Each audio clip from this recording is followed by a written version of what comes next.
Alright, so this is my updated guide for this sort of starting area in Hob. This is directly after you get the first cache, which is after reverse root skip. Um, those are all pretty much the same as they've been for a while, so they shouldn't be too hard to do. But first things first is this exit wall jump sort of thing. I realized I described it in a weird way in my video description, that there's actually an easier way to do it, I believe. So, if you look at the second step that I'm standing on right now, but now I'm not, there are sort of like these, you can see the polygon part of it with like the walls are pretty straight, and then there's these vertexes or vertices. This vertex right here, that is right after this flat wall you can see, is the leftmost one. The one after that is the one that matters for lining up this setup. So you stand on that. You want to line yourself sort of in the direction where this step collides with the wall of the next one at this end. So about right here. So you do that ish. And then I messed it up on the first try.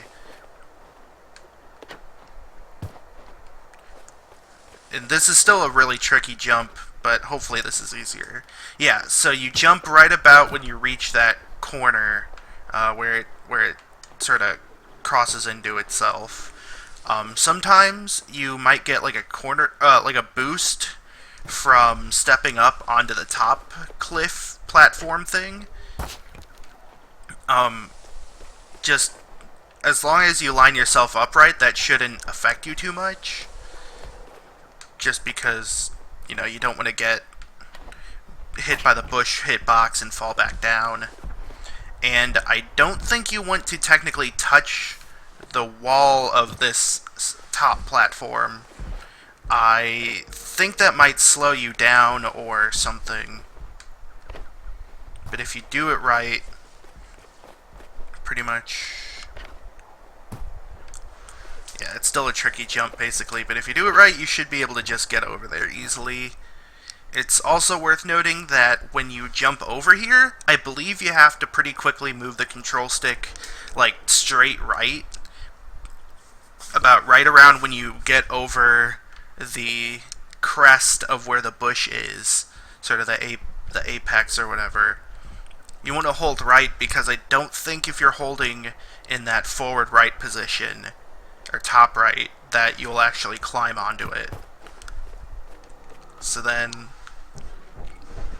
there's still this part of getting this sword. Okay, that works. There's still this part of getting the sword and exiting, yeah, making it and going through Forge and whatnot. Alright, so yeah, I think that's active. So, also fun fact, this is not solid.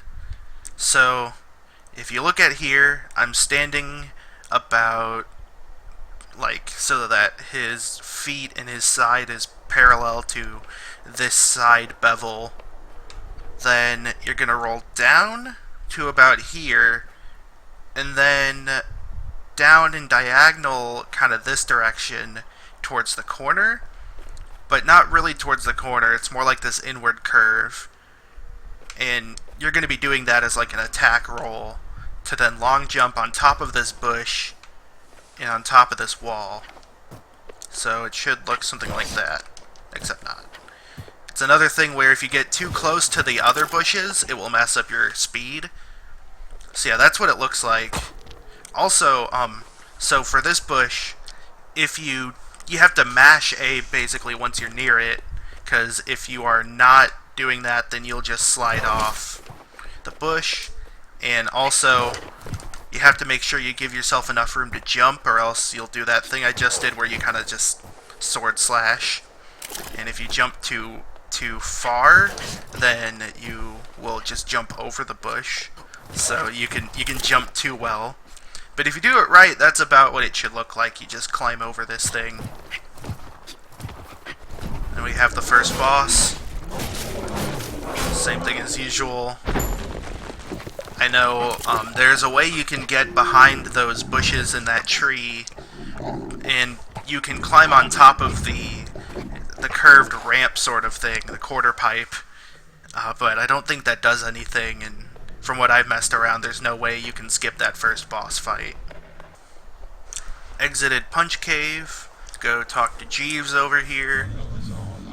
Do this whole cutscene.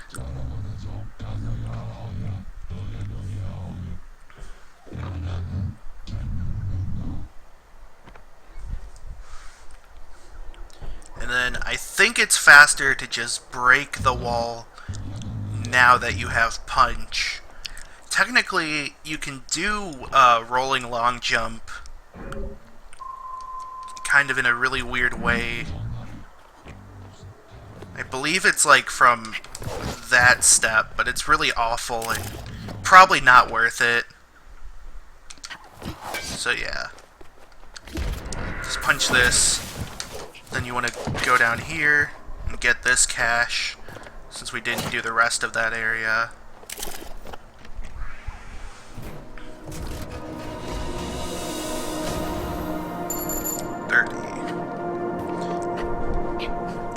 Alright, and now comes the fun new 15-second time skip. Alright.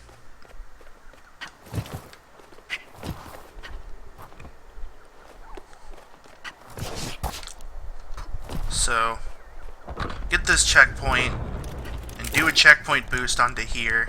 Jump over here. So here's the tricky setup for this one. So if you look, there is like this fern coming out of the moss that you can kind of see it clip through Hob right there.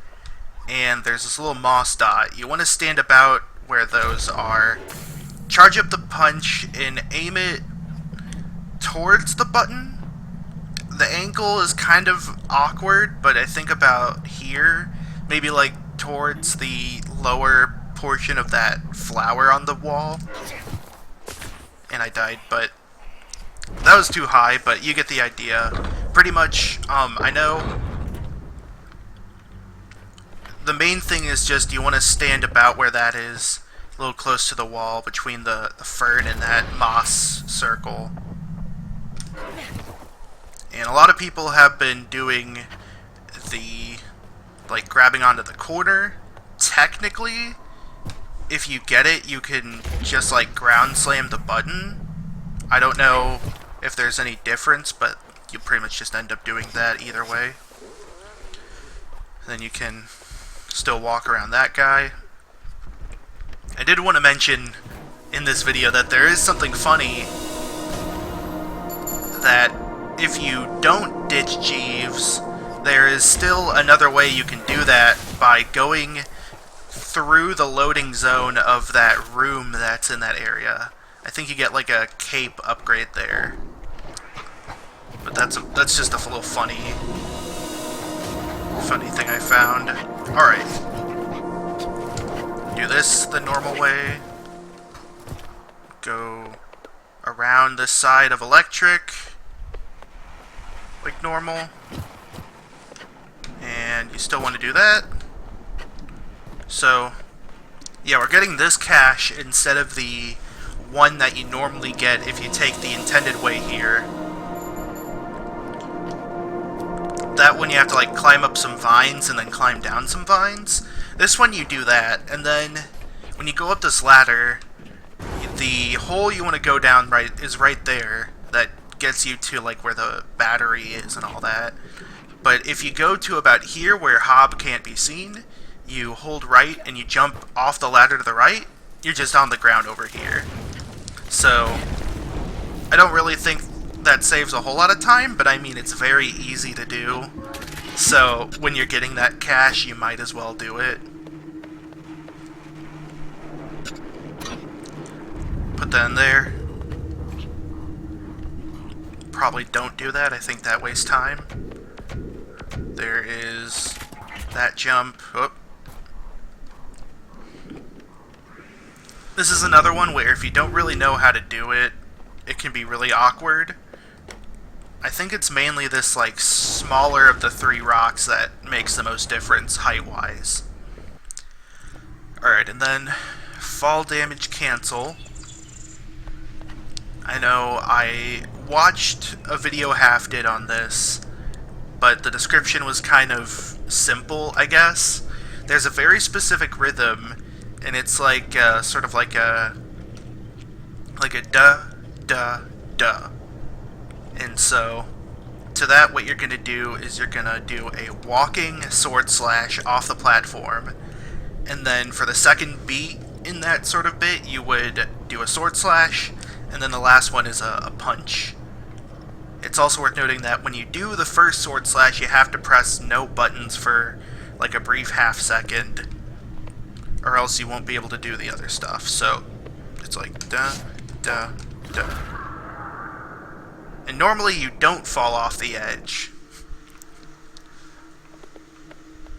I know that's one thing I quite haven't gotten a hold of, is quite the right distance, but it's like da, da. Yeah, there we go. And then put your arm in here, and etc. Hopefully this helped get some of that early route down that I was trying to explain. Pretty much everything from here on out, I haven't really found anything new, and I haven't quite gotten a hang of some of it, so I don't feel comfortable making a guide on it just yet, but hopefully this helped.